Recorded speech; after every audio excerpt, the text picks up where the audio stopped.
سورۃ الاعراف آیت نمبر 168۔ اعوذ باللہ من الشیطان الرجیم، بسم اللہ الرحمن الرحیم۔ ہم وہی موسیٰ علیہ السلام کی قوم کے بارے ہی میں پڑھ رہے ہیں کئی آیتوں سے۔ آج بھی آپ دیکھیں گے کہ جب ہم نے وہ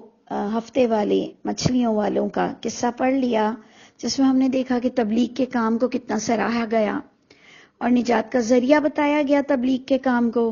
اللہ تعالیٰ مجھ کو اور آپ کو اس کے حق کے ساتھ، اللہ کی کتاب کے ساتھ اللہ کی بات کرنا نصیب کریں۔ تو اب وہی قصہ جو موسیٰ علیہ السلام کی قوم کے بارے میں ہے، کچھ اس طرح سے ہے کہ وَقَطَّعْنَاهُمْ فِي الْأَرْضِ أُمَمًا، کہ ہم نے انہیں تقسیم کیا تھا زمین میں، ان قوم کو مختلف امتوں میں، مختلف فرقوں میں، یعنی مختلف جماعتیں۔ وہ فرقے نہیں جو ہمارے ہاں سنی شیعہ والے، یعنی ان کو اللہ تعالیٰ نے ٹرائبز اور جو قبیلے اور اپنے اپنے ناموں کے ساتھ ہوتے ہیں، دین ایک ہی ہوتا ہے، تو ان کی جماعتیں تھی پوری۔ منہم الصالحون، لیکن سب یکساں نیک نہیں تھے، ان میں کچھ اچھے بھی تھے، ومنہم دون ذالک، اور اس کے علاوہ بھی تھے، یعنی اچھوں کے علاوہ بھی تھے، یعنی برے۔ ہم اس پر اس لیے غور کر رہے ہیں کہ ہم نے تو تمام موسیٰ علیہ السلام کی قوم کو برا ہی سمجھا ہے کہ بس وہ برے ہیں، وہ لعنتی ہیں، وہ دوزخی ہیں۔ قرآن بتاتا ہے کہ نہیں، موسیٰ علیہ السلام کی قوم میں بہت سے اچھے لوگ بھی تھے اور اس کے علاوہ بھی تھے۔ وَبَلَوْنَاهُمْ، ہم نے انہیں آزمایا، بِالْحَسَنَاتِ وَالسَّيِّئَاتِ، ہم نے اچھائیوں سے بھی ان کو آزمایا، ہم نے برائیوں سے بھی ان کو آزمایا، جو کہ آج ہمارے ساتھ بھی ہو رہا ہے۔ لیکن ہم جیسوں کا موقف یہ ہے کہ جب اچھائیوں سے آزمایا جاتا ہے تو بہت چانسز ہیں کہ جب ہم خوشحالی میں اکثر فیل ہو جاتے ہیں، کہ وہ کہتے ہیں نا ایک شکر کی آزمائش ہے اور ایک تکلیف والی آزمائش ہے۔ تو جن کو اللہ تعالیٰ بہت عطا فرماتے ہیں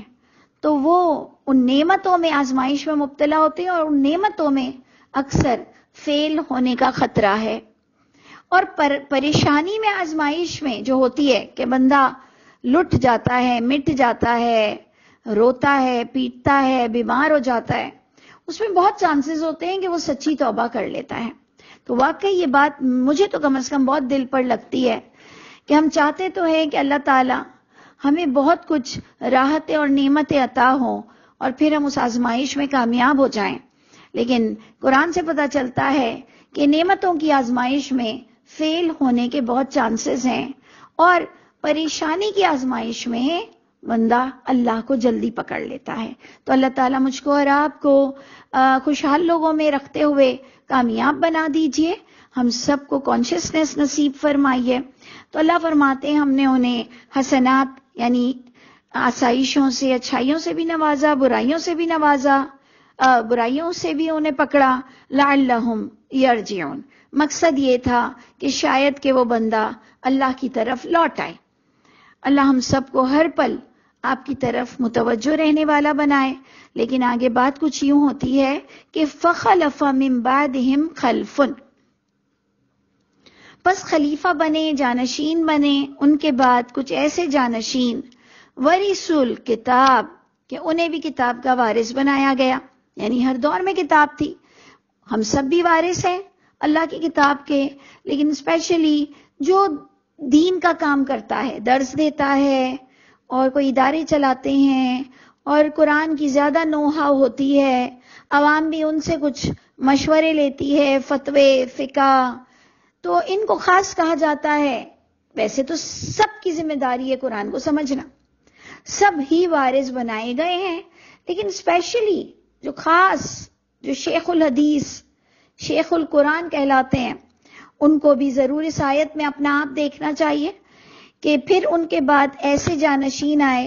جو کتاب کے وارث بنے بیٹھے تھے، لیکن ان کی حرکتیں یہ تھی کہ یأخذون، یہ حاصل کرتے تھے، اختیار کرتے تھے، عرض ھذا الادنی، اس دنیا کا سامان، اس قرآن، اس الہامی کتاب کے عوض یہ دنیا کماتے تھے، اس سے یہ پیسہ کماتے تھے، آسائشیں خریدتے تھے، لوگوں کو ایموشنل بلیک میل کرتے تھے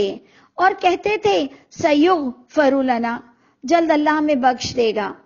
ہم نے کوئی ایسا بڑا گناہ نہیں کیا. یہ اللہ کے نام پہ پیسہ کھاتے تھے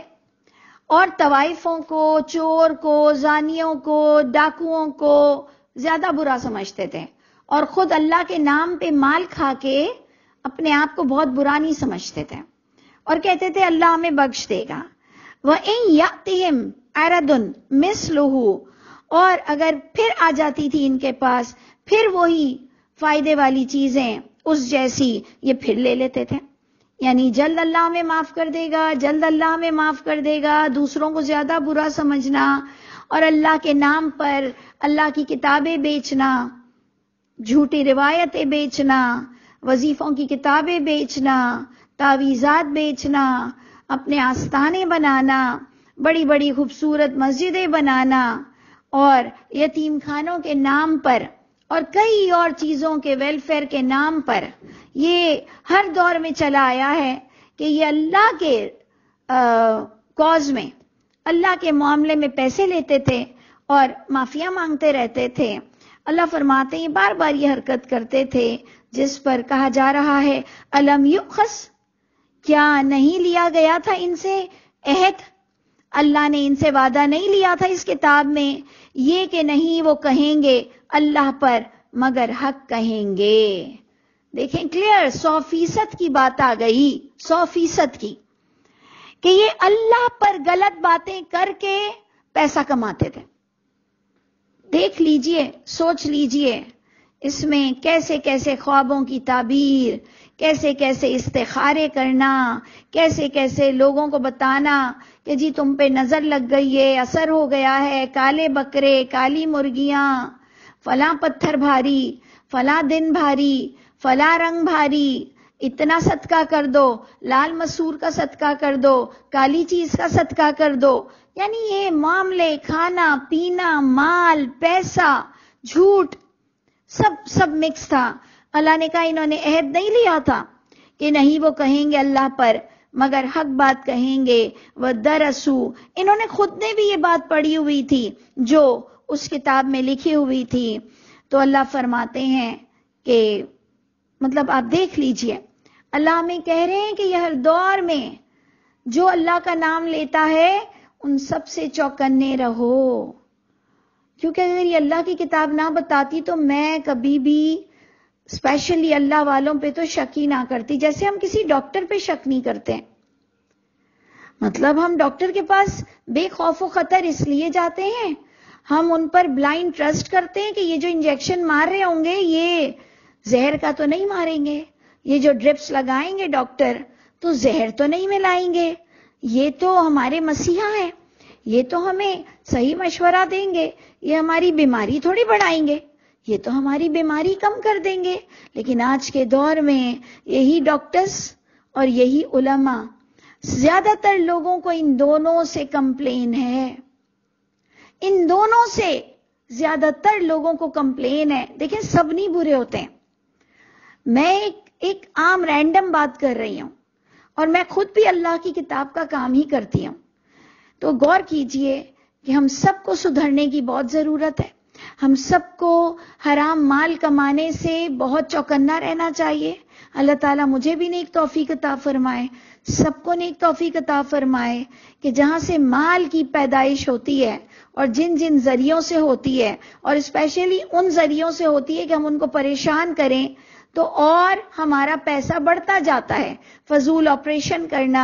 فضول ان کو بیماریاں بتانا، فضول بلڈ ٹیسٹ کروانا، فضولیات کروانا، فضول دوائیں، فضول ٹوٹکے، فضول وظیفے، یہ سب روزیوں کو اگر بڑھا رہے ہیں تو اللہ کہہ رہے ہیں مال کھاتے ہیں، حرام مال کھاتے ہیں، اللہ پر غلط باتیں کرتے ہیں، جبکہ یہ خود پڑھے لکھے سمجھدار تھے. تو پھر یہ ایسے کرتے تھے. تو سنو، وَالدَّارُ الْآخِرَةُ خَيْرٌ، جو آخرت کا گھر ہے نا وہ بہترین ہے. اے لوگوں اس دنیا کے پیچھے جو تم مر گئے ہو تو دار آخرت بہترین جگہ ہے، لیکن یہ تو ان لوگوں کے لیے ہے یتقون، للذین یتقون، یہ تو ان لوگوں کی جگہ ہے دار آخرت، آخرت کا گھر جو ساری زندگی حرام سے بچتے رہتے تھے، یتقون، جو بچتے رہتے تھے، غلط مشورے نہیں دیتے تھے، یہ ان کے لیے ہے افلا تعقلون۔ اب اے فلاں بن فلاں، مجھ کو، آپ کو، اللہ تعالیٰ سب کو کہہ رہے ہیں اب تم عقل سے کام نہیں لوگے، یعنی میں نے اتنی بڑی بات تمہیں بتا دی، اب تم عقل سے کام نہیں لوگے کہ تمہیں کیا کرنا ہے؟ تو سنو، والذین یمسکون بالکتاب، جو لوگ مضبوطی سے اللہ کی کتاب کو تھامتے ہیں، اقاموا الصلاۃ، صلاۃ کی حفاظت کرتے ہیں، قائم کرتے ہیں، اور ہر لحاظ سے جو صلاۃ میں پڑھا جاتا ہے اس کو معاشرے میں بھی رائج کرتے ہیں، خود بھی عمل کرتے ہیں، تو بے شک ہم ایسے لوگوں کے اجر جو صالح ہوں، جو اصلاح کرنے والے ہوں، لا نضیع اجر المصلحین، نہیں ہم ضائع کریں گے اجر ایسی اصلاح کرنے والوں کی، ایسے نیک کام کرنے والوں کے ہم اجر ضائع نہیں کریں گے۔ تو اللہ تعالی ہم کتاب کا حق ادا کرنے والے اور اے پروردگار آپ کے قدردان بندوں میں سے ہو جائیں۔ اللہ تعالی ہم سب کے حامی و ناصر ہوں۔